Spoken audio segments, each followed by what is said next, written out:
ଝାରସୁଗୁଡ଼ାରେ ଚଳିଗଲା କୋଇଲା ବୋଝେଇ ଟ୍ରକ୍ ପଛଚକ ଫାଟିଯିବା କାରଣରୁ ଦୁର୍ଘଟଣାର ଶିକାର ହୋଇ ଗାଡ଼ିରେ ଲାଗିଗଲା ନିଆଁ। ରାସ୍ତାରେ ହୁତୁହୁତୁ ହୋଇ ଚଳିଲା କୋଇଲା ବୋଝେଇ ଟ୍ରକ୍। କିଣ୍ଡା କୋଇଲା ଖଣିରୁ ଜେଏସଡବ୍ଲ୍ୟୁ ଇଣ୍ଡରବାଥ ଏନର୍ଜି କାରଖାନାକୁ ଆସୁଥିଲା କୋଇଲା।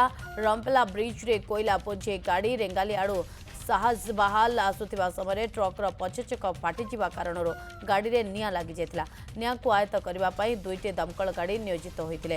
ସୌଭାଗ୍ୟବଶତଃ ଗାଡ଼ିର ଚାଳକ ଟ୍ରକ୍ରେ ନିଆଁ ଲାଗିବା ପରେ ଡେଇଁ ପଡ଼ି ନିଜ ଜୀବନ ବଞ୍ଚାଇବାରେ ସକ୍ଷମ ହୋଇଥିଲେ। ଘଟଣାସ୍ଥଳରେ କୁମାରବନ୍ଧ ଫାଣ୍ଡି ପୋଲିସ ପହଞ୍ଚି ରମ୍ପେଲା ବ୍ରିଜ୍ରେ ଟ୍ରାଫିକ୍ ନିୟନ୍ତ୍ରଣ କରୁଛି। ଏ ବଡ଼ ଖବର ଆସି ପହଞ୍ଚୁଛି ପଛଚକ ଫାଟିଯିବା କାରଣରୁ କେଉଁଭଳି ଭାବରେ ଏକ ବଡ଼ ଧରଣର ଦୁର୍ଘଟଣା ଘଟିଲା। ଝାରସୁଗୁଡ଼ା କିଣ୍ଡା କୋଇଲା ଖଣିରୁ କୋଇଲା ଖଣି ଆସିବା ସମୟରେ ହିଁ ଏହି ଦୁର୍ଘଟଣା ଘଟିଛି। ପ୍ରଶାନ୍ତ ମହାନ୍ତି ଆମ ସହିତ ଯୋଡ଼ି ଯାଇଛନ୍ତି ଅଧିକ ସୂଚନା ପାଇଁ ଝାରସୁଗୁଡ଼ାରୁ। प्रशांत कौन ए बाबद अधिक तथ्य रही स्थिति बर्तमान नियंत्रण भितर रही?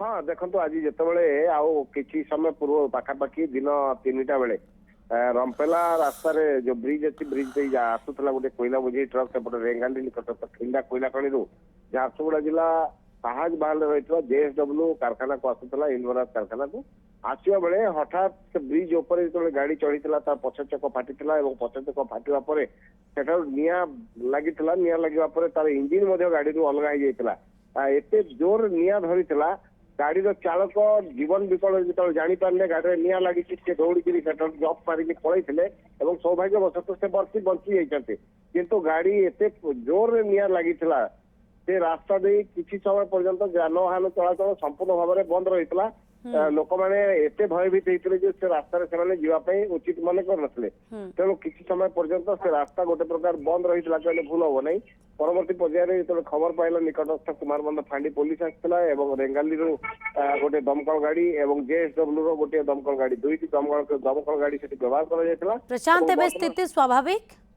हाँ बर्तमान गाड़ी निया को नियंत्रण कर गाड़ी को अन्य गाड़ी चलाचल को स्वाभाविक कर सारा पुलिस धनजीवन नष्ट होवार सूचना बर्तमान पर्यंत कौन जनजीवन सूचना नष्ट होवार सूचना ना कारण जहाँ कहुचे गाड़ी चालक जी रही ड्राइवर से जेहेतु जीवन बचाई बंची जाती तेणु अन्य कहारी अघटन सम्मुखीन हमार सुजोग मिलना